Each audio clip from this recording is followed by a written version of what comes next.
Good morning, BookTube. It's around 8:30 on Sunday morning, and I just finished my first book of the day. This is a collection of poetry by Mary Oliver titled Devotions, and it includes all of her works from 2015 to the very first one that was published in, 1963. She put this collection together herself, and yeah, it's wonderful. If you're interested in Mary Oliver, this would be, I feel like, the best collection to have, because it just includes so much. And it's like, maybe it's like her favorites. I'm not sure exactly, what her reasonings for picking these books. But yeah, 2015, it includes just so many poetry collections. So yeah, I've been reading this for quite a while, since I think maybe before the summer started. And I've been trying to read just a couple, trying to read like one collection here and there when I do pick it up. But yeah, so now I just want to collect all of her poetry at this point. So now I'm going to, now that I finish this book, I'm going to take Fable on a really long walk, because it's going to be warm again today and need to get that in now. I just finished reading Romeo and Juliet by William Shakespeare, the manga classic.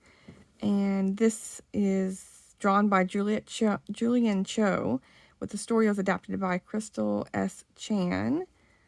Let's see here. Oh, and here's some more of the classics in the manga line. So we have some books, Tom Sawyer and Huckleberry Finn.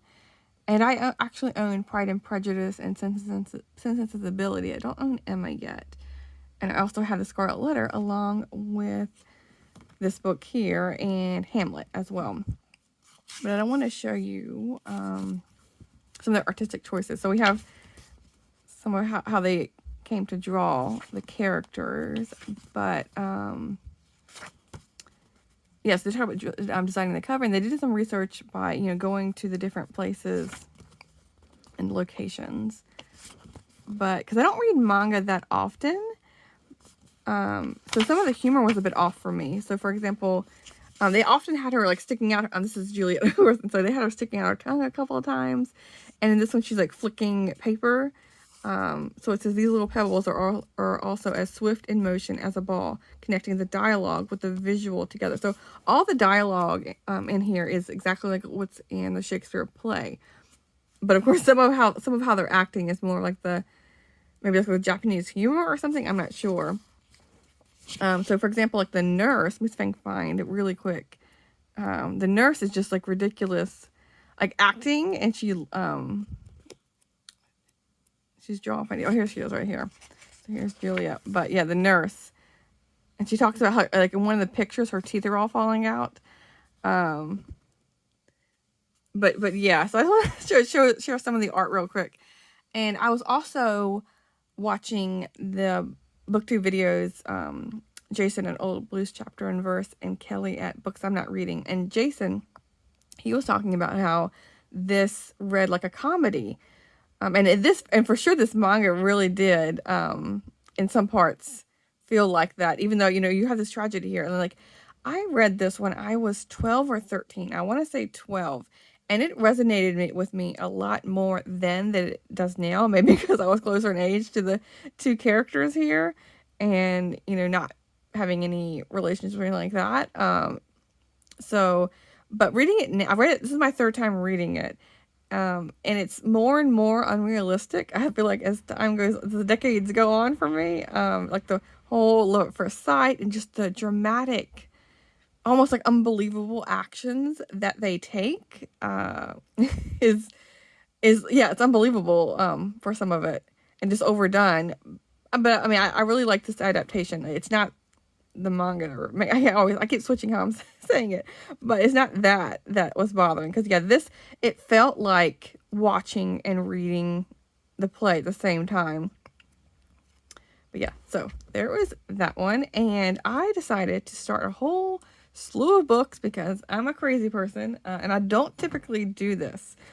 So I've been reading Ella Montgomery's Akin to Anne, and this is like a really super duper short story collection, because some of the short stories are like 2 or 3 pages, but it's all about orphans. So I've been reading one a day, and I have a couple other short story collections that I have on my TBR, and I've been reading this one for like a week now. And I was like, okay, when I finish this one, then I'll start the next short story collection. But instead, what I've done is started them all at the same time. So I have all these here that I'm also in the middle of. So I have Heart Songs and Other Stories by E. Annie Proulx. And I've read her, I can't think of the name of it, like the famous short story collection, Brokeback Mountain. That was set in the West, whereas these are all set in New England. Because I kind of forget how she's from New England. She's from Vermont and Newfoundland, I guess. Or, at the time of this writing. But, so yeah, I've read one short story in here. Then I also decided to start Civil War Women. And it's all short stories about the Civil War or people who lived during the Civil War. I think after as well. And I just read Louisa May Alcott's story. And hers was called... And I've never read, I don't think I have, any short stories by Louisa May Alcott, because I know she wrote so many, because I've read a biography of her, and I've read like a deep dive into Little Women, and I read Little Women, like the annotated edition, and I know she's like, she wrote a lot, but I never read her short stories, and it was really good. It's called The Brothers, and it's about a nurse who is... At the time, she doesn't realize that one of the brothers is... She doesn't realize they're related because one is an ex-slave and the other is a rebel who was injured. And she's like... She gets assigned to taking care of him because like the doctors know that she is more open to taking care of people that aren't just the Union soldiers. But yeah, it was really good. So it makes me want to pick up more of her writing. Yeah, I'm looking forward to reading all of these. And then the last one is Absence of Mind by Marilynne Robinson. And I just read the introduction. And this one is just a doozy, I feel like, because I have a hard time getting into her writing. I mean, she writes really well, but I feel like I'm too dumb to gather all the information from it. But this is more of like an essay or like a lecture, I feel like. And this is all about, let's see here. Vexing topics in the history of human... It's all about human thought, like science and religion and consciousness. It's like, how are they all... What is like humans' take on those topics? So it's covering, really big topics here, but, it's like, her opinion on those topics, I guess. But yeah, I'll keep you informed on how this goes.